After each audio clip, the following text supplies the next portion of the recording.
호세아서 마지막 장인 14장 말씀입니다.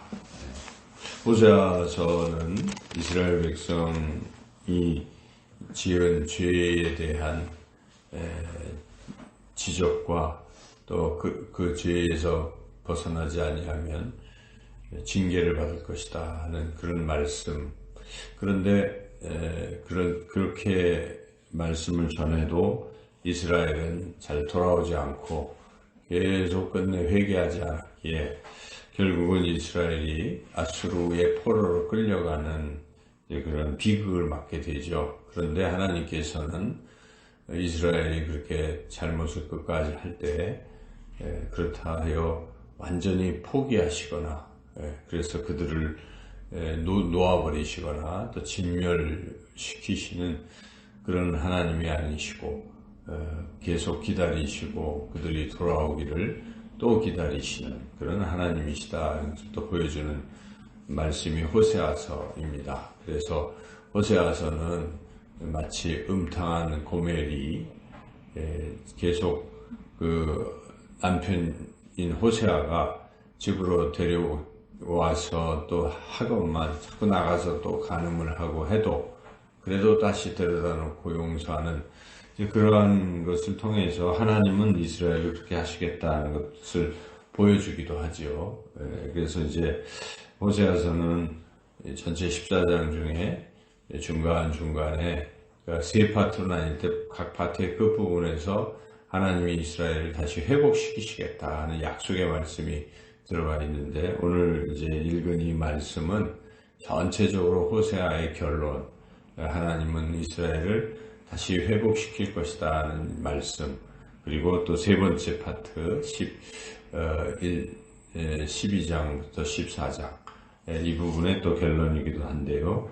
그래서 참 은혜로운 말씀입니다. 14장 말씀 이제 내용을 살펴보면 하나님은 이스라엘이 멸망당하기를 원하시는 것이 아니라 다시 회복되기를 원하신다. 회복되기 위해서는 하나님께로 돌아와야 된다 하는 그런 촉구의 말씀이죠. 14장 1절을 읽어보겠습니다. 이스라엘아 네 하나님 여호와께로 돌아오라. 내가 불의함으로 말미암아 엎드러졌느니라. 죄를 져서 엎드러져 있지만 다시 일어나서 하나님께로 돌아오라 하는 그러한 촉구의 말씀이죠. 그들이 범한 불의함, 잘못은 무엇인가? 그것은 이제 2절에 그 잘못이 나와 있는데 2절, 3절에 그것은 잘못이기도 하고 또 그런 잘못에서 하나님 벗어나게 해주세요. 기도하라는 내용이기도 합니다. 그래서 여기에 보면 잘못은 하나님께 형식적인 제사를 드리는 잘못, 수송아지가 이제 그런 것이고 또 3절에 보면 하나님을 의지하지 않고 아수르를 의지하는 것, 또 말을 의지하는 것, 이러한 다른 힘을 의지하는 것. 그 다음에 세 번째 잘못은 가장 소중히 여기는 것이 하나님이 아니고 다른 것이다. 우상이죠, 우상. 그래서 그러한 것, 이런 것들이 잘못인데 하나님께서 이스라엘 백성이 그런 잘못에서 돌아오라고 촉구하시면서 이제 두 가지를 크게 해야 된다. 그러면 내가 회복시켜 주겠다 하는 그런 약속입니다. 그래서 그 두 가지가 무엇인가? 두 가지를 우리가 살펴보기 전에 하나님이 이스라엘이 그 두 가지를 하면 회복시켜 주시겠다는 회복 약속의 말씀부터 한번 보면 4절에서 8절은 바로 그런 이스라엘의 회복에 대한 그런 말씀이죠. 여기에 보면 특히 5절, 6절, 7절 같이 한번 읽어보겠습니다. 내가 이스라엘에게 이슬과 같으리니 그가 백합화같이 피겠고 레바논 백향목같이 뿌리가 박힐 것이라. 그의 가지는 퍼지며 그의 아름다움은 감람나무와 같고 그의 향기는 레바논 백향목 같으리니 그 그늘 아래에 거주하는 자가 돌아올지라. 그들은 곡식같이 풍성할 것이며 포도나무같이 꽃이 필 것이며 그 향기는 레바논의 포도주같이 되리라. 얼마나 좋습니까? 다시 꽃이 피고 열매를 맺고 또 감람나무가 이렇게 크게 뻗어나는 것처럼 자손들이 잘 되고 늘 향기를 풍기는 그러한 나라, 그러한 삶이 될 것이다. 이렇게 하나님께서 이스라엘을 회복시켜 주시겠다라고 약속을 하시는 것이죠. 근데 그런 회복이 되려면 두 가지가 있어야 된다 하는 것인데, 물론 한 가지로 말한다면 회개의 삶이죠. 이제 하나님께로 돌아오는 삶인데, 하나님께로 우리가 돌아온다, 회개한다. 크게 두 가지를 해야 된다. 첫째는 회개의 기도를 드리라 하는 것입니다. 회개의 기도. 형식적인 그냥 제사만, 예배만 드리는 것이 아니라 진정으로 회개하는 기도를 드릴 때 회복이 됩니다. 우리 신앙의 모습이 그냥 성전 마당만 밟고 그냥 왔다 갔다 하는 그런 삶에는 진정한 회복이 없습니다.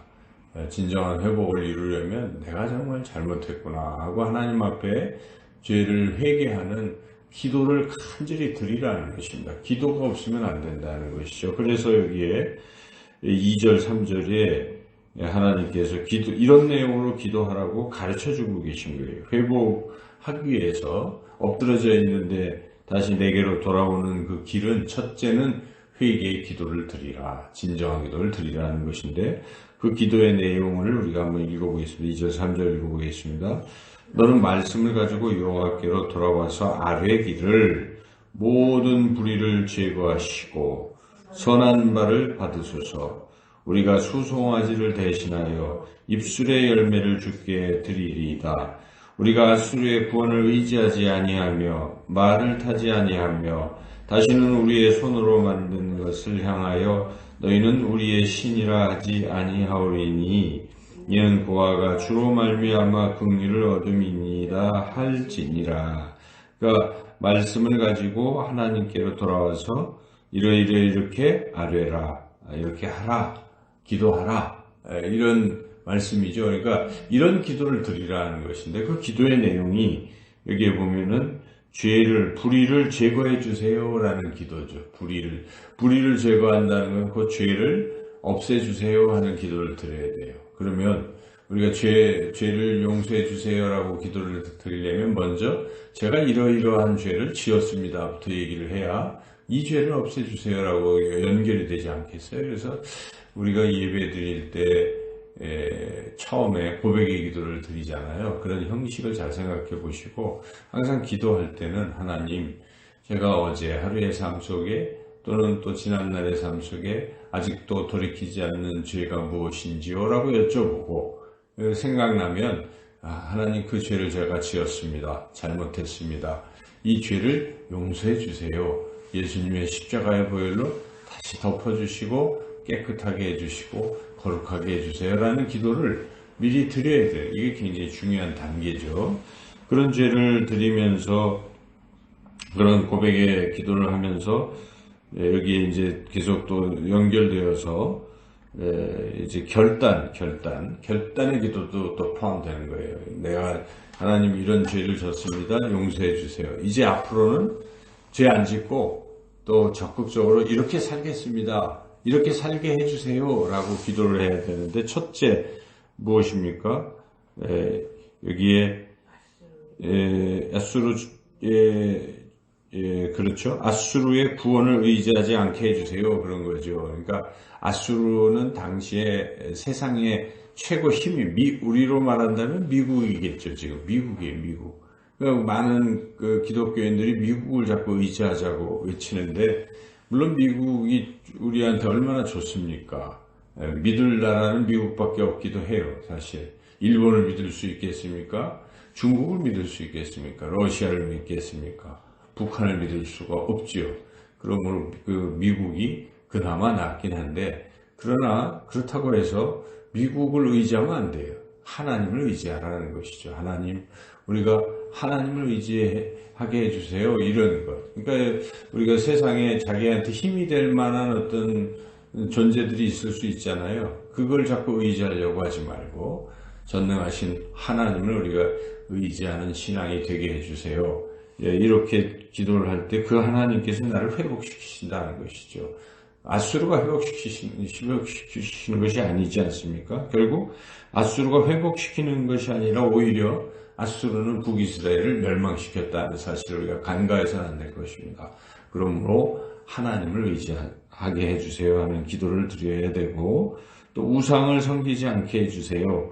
우리의 손으로 만든 것을 향하여 너희는 우리의 신이라 하지 아니하오리니. 그러니까 우상이라는 것이 무엇입니까? 우상은 자기가 제일 중요하게 여기는 거예요. 자기가 제일 좋아하는 게 우상이에요. 그래서 결국 현대인들에게 우상은 돈입니다. 돈. 그래서 우리가 그걸 다른 표현으로 만몬신이라고 얘기합니다. 돈. 돈 없으면 사실 얼마나 힘듭니까? 돈이 우리 삶에 참 소중한 것이긴 해요. 그러나 그것보다 더 소중한 것은 우리 하나님이시다. 그래서 주 예수보다 귀한 것은 없네. 이 세상 부귀, 명예, 그 어떤 것보다 예수 그리스도가 가장 소중합니다 하는 그 찬송가 있지 않습니까? 바울의 고백이 있지 않습니까? 우리 신앙에 내가 가장 소중한 것, 내 목숨을 주고라도 잃을 수 없는 그것은 돈이 아니라 우리 주님이시고 우리 하나님이시다는 신앙을 갖게 해달라고 기도를 해야 되는 것이죠. 그리고 모든 것은 하나님이 나를 사랑하시고 불쌍히 여기시기 때문이다 하는 믿음의 고백의 기도가 또 필요해요. 회개, 또 간구, 그리고 여기에 보니까 믿음. 그것은 여기에 이는 고아가 주로 말미암아 긍휼을 얻음이니라. 고아가 어떻게 살겠습니까? 고아는 혼자서. 그런데 긍휼, 불쌍히 여김. 누가 불쌍히 여겨 주십니까? 하나님께서 불쌍히 여겨 주시는 것처럼 하나님이 나를 불쌍히 여겨 주시기에 내가 이렇게 은혜를 받고 살 수 있습니다 하는 그런 하나님 앞에 감사와 그런 믿음의 고백의 기도를 드릴 필요가 있다. 그래서 첫째, 우리가 회복하려면 기도를 잘 해야 되는 것입니다. 여기에 나온 이러한 기도를 잘 생각하시고 항상 기도가 먼저 시작이 되어야 된다. 그리고 마지막 호세아서 마지막 절을 보면 우리가 어떻게 살아야 될지를 또 말씀해 주고 있습니다. 이것이 회복으로 나아가는 길, 기도 다음에 그 다음에는 말씀 따라 살아가는 것이 회복의 길로 가는 길이다 하는 것이죠. 9절을 마지막 절을 읽어보겠습니다. 누가 지혜가 있어 이런 일을 깨달으며 누가 총명이 있어 이런 일을 알겠느냐. 여호와의 도는 정직하니 의인은 그 길로 다니거니와 그러나 죄인은 그 길에 걸려 넘어지리라. 여기에 지혜, 총명, 그리고 여호와의 도, 이게 다 뭐겠습니까? 하나님의 말씀입니다. 하나님의 말씀을 이렇게 표현하는 것이죠. 그래서 하나님의 말씀은 지금 우리가 성경책이 하나님의 말씀이에요. 그러니까 성경에 답이 있어요. 우리 인생의 길을 어떻게 가야 될지, 이 문제를 어떻게 해결해야 될지, 내가 무엇을 하고 사는 것이 바람직한 것인지, 그 모든 것의 답은 성경에 있습니다. 그래서 이 성경을 우리가 부지런히 묵상하고 성경을 통해서 하나님의 음성을 듣고 그리고 그 뜻대로 살아가면 되는 것이죠. 그 길로 다니면 되는 거예요. 그게 의인인 것이죠. 그러나 그 길로 아니고 다른 길로 다니고 그래서 오히려 그 길, 그 말씀은 내가 잘못된 것을 지적해주는 그러한 말씀이어서는 안 되는 것입니다. 우리가 그 말씀은 내가 순종함으로써 하나님이 칭찬하시는 그러한 말씀이 되어야 된다는 것이죠. 그래서 결국 호세아서의 마지막 결론은 하나님의 말씀을 잘 들어라. 듣고 순종해라. 그러면 내가 회복시켜 주리라 하는 약속의 말씀입니다. 오늘 마지막 호세 14장 결론 다시 한번 말씀을 드린다면 하나님은 우리가 잘못하고 또 잘못해도 엎드려 넘어졌어도 그냥 완전히 포기하시거나 끝장내시는 하나님이 아니시라 하는 것입니다. 하나님은 끝까지 참으시고 우리를 회복시키시기를 간절히 원하시는 사랑의 하나님이십니다. 그래서 하나님께서 돌아오라고 말씀하시는데 돌아오는 길은 두 가지라는 것입니다. 먼저 하나님 앞에 진정으로 회개하는 기도를 드려야 한다는 것이죠. 그리고 이제 하나님의 말씀을 이제 듣고 그 말씀대로 이제 살아가면 되는 것이죠. 그럼 우리 인생의 길은 형통한 길, 회복의 길, 구원의 길, 그 길을 가게 된다는 것입니다. 오늘도 우리 삶을 돌이켜보고 하나님 앞에 진정으로 회개하며 그리고 들은 말씀대로 오늘도 순종하며 말씀 따라 살아가는 저와 여러분, 그래서 회복과 형통의 삶을 살아가시기를 주님의 이름으로 축원합니다.